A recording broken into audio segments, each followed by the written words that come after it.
আসসালামু আলাইকুম রহমতুল্লাহি ওবারাকাতু।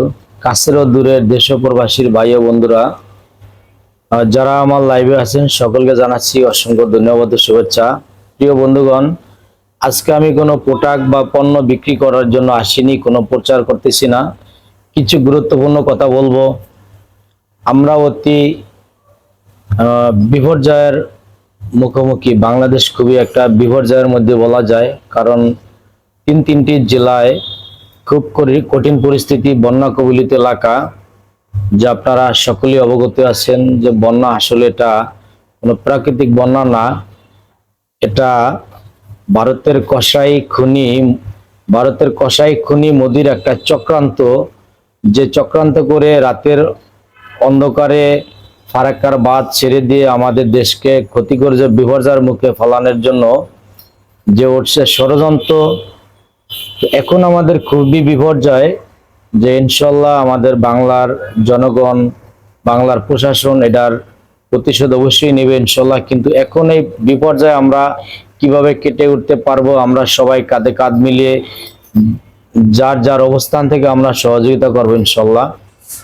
তো ব্যাপকভাবে ইনশাল্লাহ সমস্ত ইসলামিক দলগুলি এবং ছাত্র ভাইয়েরা, আমাদের যে বাংলাদেশ অন্তর্বর্তীকালীন সরকার, প্রশাসন ভাইয়েরা, বিশেষ করে সেনাবাহিনী ভাইয়েরা উদ্ধার কাজে ব্যাপকভাবে কাজ করছে, অক্লান্ত পরিশ্রম করছে সবাই। আমাদের ইসলামিক সংগঠনগুলি ব্যাপকভাবে কাজ করছে। আমিও আলহামদুলিল্লাহ খেলাফত মজলিসের পক্ষ থেকে হাজারীবাগ থানে আমরা যৌথভাবে কাজ করছি। তো আমাদের কয়েকটি টিম ফেনী এলাকায় কাজ করছে এবং আমাদের প্রতিদিনই ত্রাণের সামগ্রী নিয়ে গাড়ি যাচ্ছে ইনশাল্লাহ। আপনাদের কাছে দোয়া চাচ্ছি, যারা দূরে আছেন, প্রবাসে আছেন, যে যেখান থেকে যার যে অবস্থান থেকে পারেন সহযোগিতা করবেন।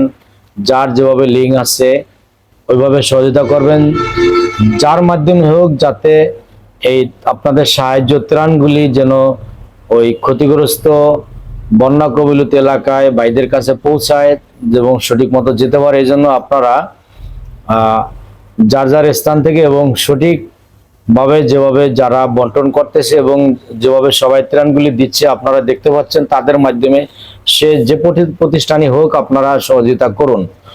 সরকারি দল, অন্তর্বর্তীকালীন সরকার, ছাত্র ভাইয়েরা, সেনাবাহিনী ভাইয়েরা যেভাবে সহযোগিতা করতেছে আলহামদুলিল্লাহ। ইতিপূর্বে শুনলাম যে সেনাবাহিনী ভাইয়েরা তাদের একদিনের বেতন দিয়ে দিচ্ছে, আলেম ওলামারা দিচ্ছে এবং ইসলামিক সংগঠনগুলি ব্যাপকভাবে কাজ করছে। তো আপনাদের প্রতি আমি আকুলভাবে আবেদন করব যে আপনারা যার যার স্থান থেকে সহযোগিতা করুন। কঠিন বিপদ অনেক, বিশেষ করে ফেনী, কুমিল্লা, নোয়াখালী।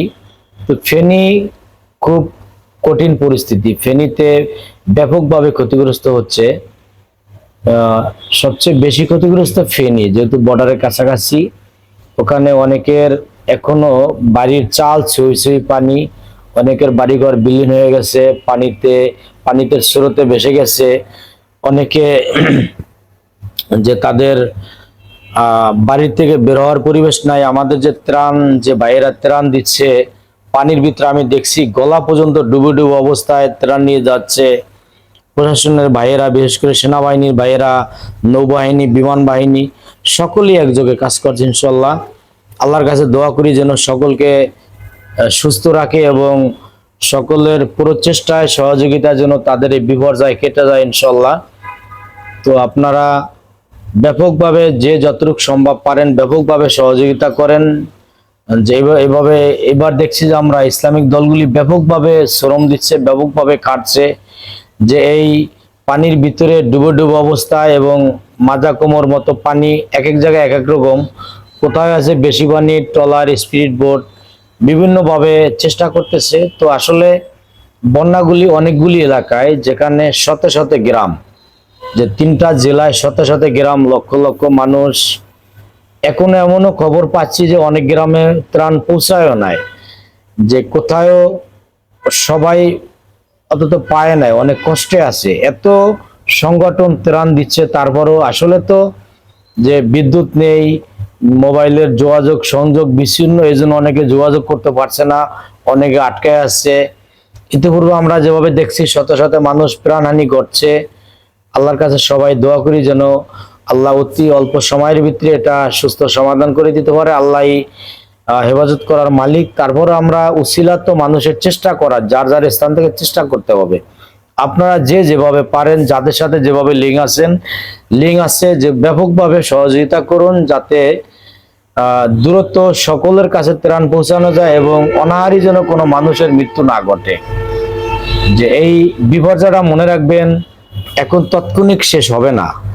অনেক ভাইয়ের বাড়িঘর বিলীন হয়ে গেছে, যে বাড়িঘর পানির স্রোতে ভেঙে গেছে, এগুলি পানি চলে যাওয়ার পরে মেরামত করতে হবে, কারণ নতুন বসত করতে হবে, বসত বাড়ি করতে হবে, ঘর বাড়ি বসস্থান করতে হবে।